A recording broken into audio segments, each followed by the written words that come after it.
Tonight on Stateline, outrage over the government's plan to stop compensation for victims of crime. Well, I think it's appalling. It's certainly not taken into consideration the pain and suffering that all victims of crime experience. A Tasmanian artist's four-legged collaborators and football tragics debate the value of a Tasmanian AFL team.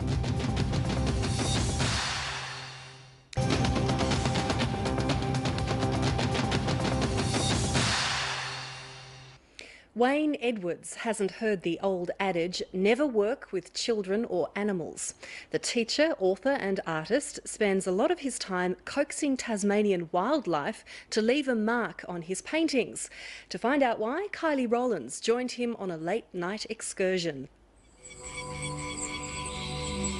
As the moon rises on a frosty evening in Devonport, Wayne Edwards' work begins. The artist's pieces are not produced at a studio easel, but out in the bush, where he spends many a chilly night collecting animal tracks. I'm a traditional artist, and I've spent time out in the bush because I enjoy being in the wilderness, because in a way that's kind of my church. And I was doing all the usual paintings that one does, you know, the landscape, the pretty landscapes and abstraction and so on. And then I thought, why not get the animals that are there, that I enjoy, get involved with the creative process.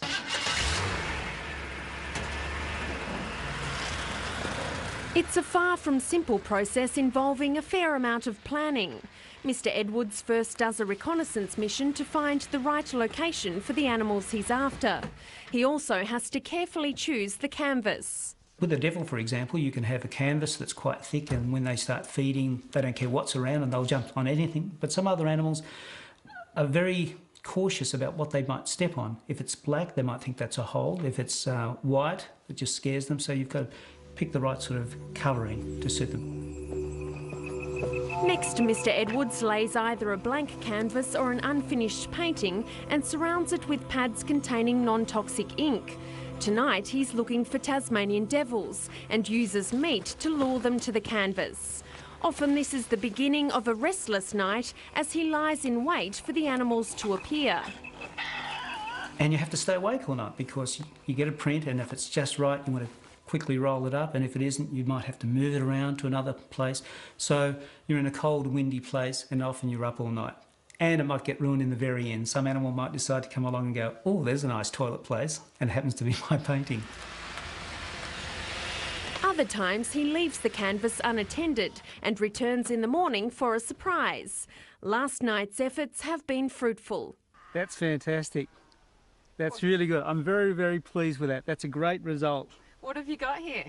Well, we've got a number of devils that have come from up at the ridge, come down through here and walked around. They've spent a bit of time here. There could have been even two.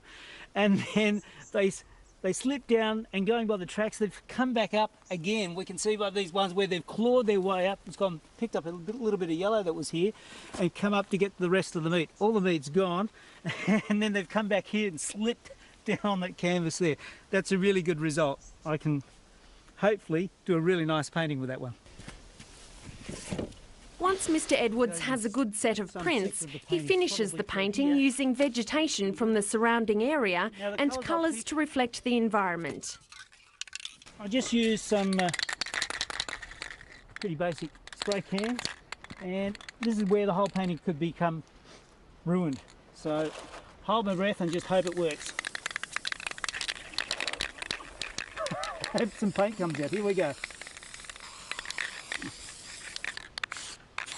Generally, you only get one crack at this.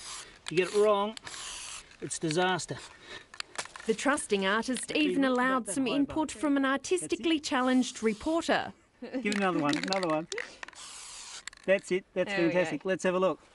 Oh, beautiful. There we go. That's great, well done. Mr. Edwards' inspiration is his love of the bush.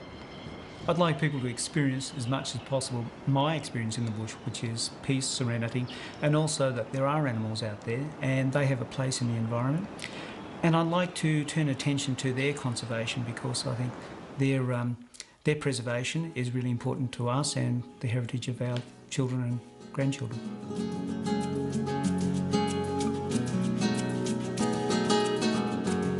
questioned whether the animals are actually the artists, Mr. Edwards says that's like arguing a paintbrush does a painting or a camera decides what to photograph. The animals do get something back for their participation. A portion of Mr. Edwards' profits will go to causes like animal rescue shelters and research into the devil facial tumour disease. Mr. Edwards' artwork has taken him to many exotic places. He's had an exhibition at the Australian Consulate in New York and has collected prints from hyena, elephants and bush pigs in Africa. The TAFE teacher and author is now in training for a trip to the Himalayas, where he hopes to collect some yak prints and produce what he believes will be the highest painting on the planet. If his work sells, he'll donate some money to the Fred Hollows Foundation and a clean-up of Everest Base Camp. There's many things that I need to overcome. My own fitness is one, being able to work at high altitudes, how windy it's going to be. There's a lot of problems to resolve, but I'm very determined. And what about the yaks themselves? How cooperative are you expecting them to be? I think they're going to be pretty good, although I might have to push them, so that's why I need the fitness to push a great big yak across the canvas. I don't think that's going to be a problem. The few people that I've spoken to who have already been there said they're pretty good. You have to be careful, of course, because they've got great big horns, and depends on where you do it, it can be quite dangerous. So I'm doing a lot of investigations before I start. An exhibition of Wayne Edwards' work has just been held at Hobart's Masterpiece at IXL Gallery, and he'll hold another exhibition at Turana's Tasmanian Devil Conservation Park in November.